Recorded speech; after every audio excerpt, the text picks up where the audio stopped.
Ademais, pois é un lugar pois onde hai multitud de lendas de mouros, no? Na súa época Cuevillas, no ano 25, pois recolleu infinidade de lendas de referentes, pois eso, pois estes seres míticos galegos, no? Como son os mouros e as mouras.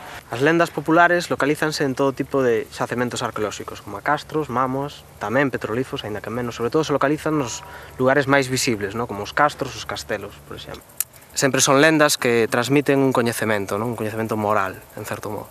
Pero hai moitas lendas que, a verdad, é moi difícil entendelas se non é escoitando falar a xente, non? Unha lenda é algo que non se pode transmitir máis que de unha persona a outra, non? E forma parte do acervo tradicional, sobre todo do coñecemento dos maiores, non?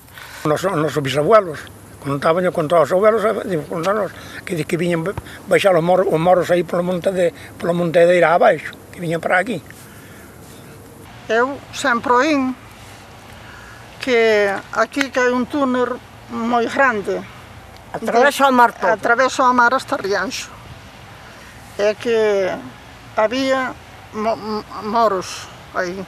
Eu teñolle oído a meu pai no Castro da Cá, do Castro Grande, que era, cando viñeran os moros, que era a defensa que tiñan. Eso sí que eu teño oído ao defunto de meu pai, moitas veces. Varias lendas, sobre todo deso, non? De mouros, que había que realmente Calica era unha zona onde había un tesoro agachado, de fai moito tempo, que, bueno, que antes cando andaban as cabras polo monte, que as cabras, as patas, que seguramente iban a descubrir o tesoro que ali había, pero, bueno, eso xa son un pouco unha lenda que se vai transmitindo de pais a fillos e abuelos que van contando esas historias que se coitaron de outros seus antepasados. Sí, que decían que había unha cruz de ouro, pero ninguén a veu, nin ninguén acertou dela. Había dos vellos daqui que decían que había unha vía de ouro. Andueron aí, botaron aí unha che de tempo con pica e pala a cañar, pero non encontraron nada. O túnel que iba dar a Longres. Longres chama a muller. Ese túnel, oíse falar, ese túnel ten historia.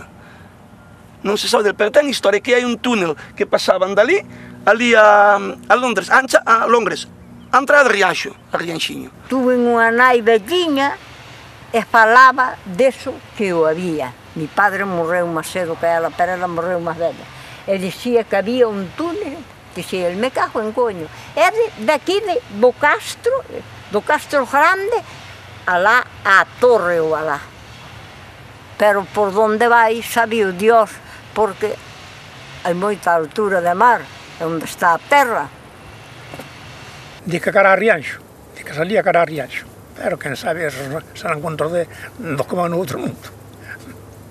Incluso temos o caso dun personaxe en Rianxo, dun señor, que nos comentou que el sabía fehacientemente que existía ese túnel e que entrou por el, non? O que pasa é que, chegado case a mitad do camiño, colleu o frío, puxo a chaqueta e volveu para atrás.